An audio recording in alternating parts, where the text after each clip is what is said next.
계단을 내려갈 때마다 찌릿, 앉았다 일어설 때 삐걱, 지긋지긋한 무릎 통증, 혹시 진통제에만 의존하고 계신가요? 만약 그렇다면 오늘 이 영상을 끝까지 보셔야 합니다. 당신이 무심코 매일 먹는 바로 그 음식이 통증을 악화시키고 소중한 연골을 조용히 갈아먹는 주범일 수 있습니다. 안녕하세요. 오늘은 무릎에 좋다는 음식 얘기만 하지는 않겠습니다. 오히려 당신도 모르게 무릎을 망가뜨리는 최악의 식습관과 관절을 지켜줄 최고의 음식 솔루션에 대해 숨겨진 진실까지 낱낱이 알려드리겠습니다. 무릎 통증의 가장 큰 적은 바로 염증입니다.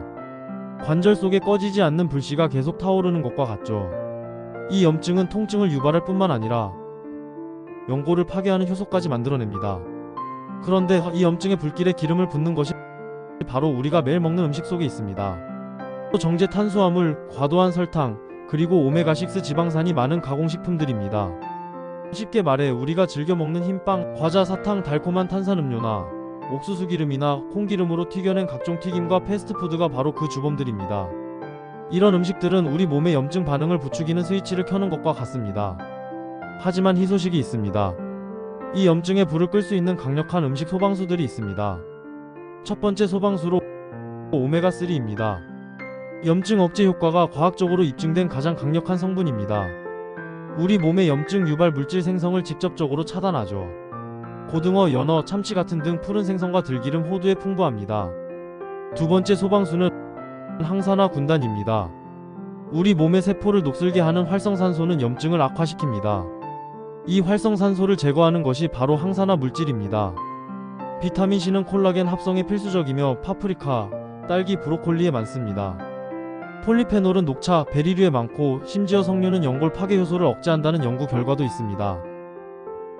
더 무서운 사실을 알려드릴까요?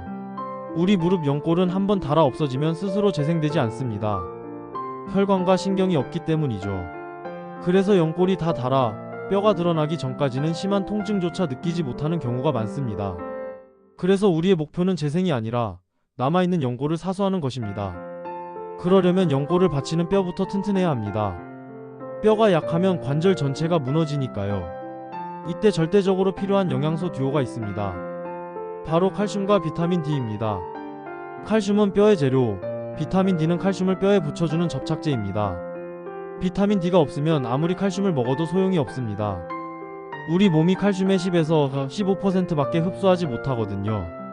칼슘은 우유, 치즈, 뼈째 먹는 멸치, 두부, 케일에 풍부합니다.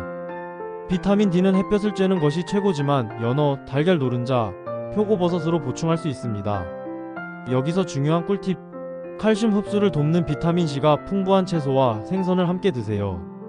예를 들어 생선구이에 레몬즙을 뿌리는 것은 아주 현명한 방법입니다. 반대로 짠 음식과 카페인은 칼슘을 몸 밖으로 빼앗아 가니 반드시 피해야 합니다.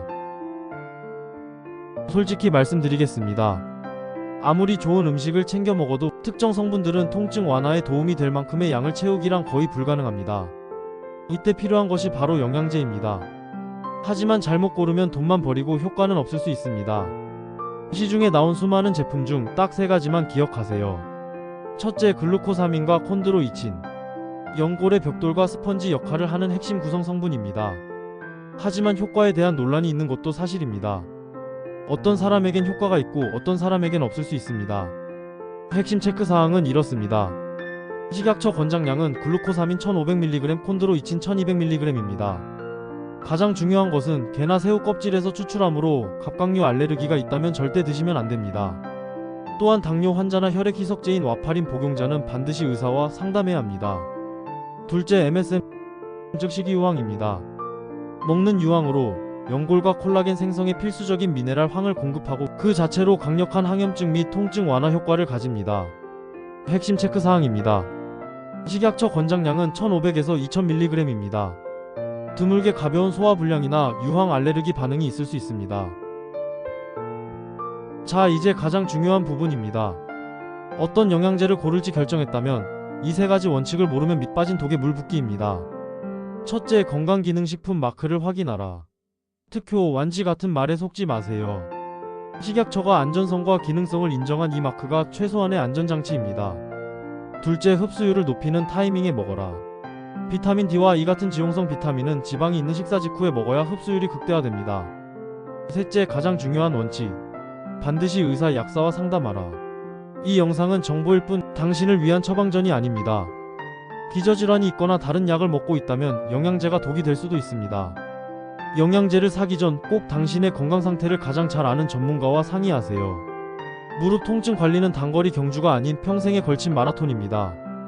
오늘부터 당신의 식탁에서 무릎을 망치는 음식을 덜어내고 관절을 지키는 음식들을 채워보세요.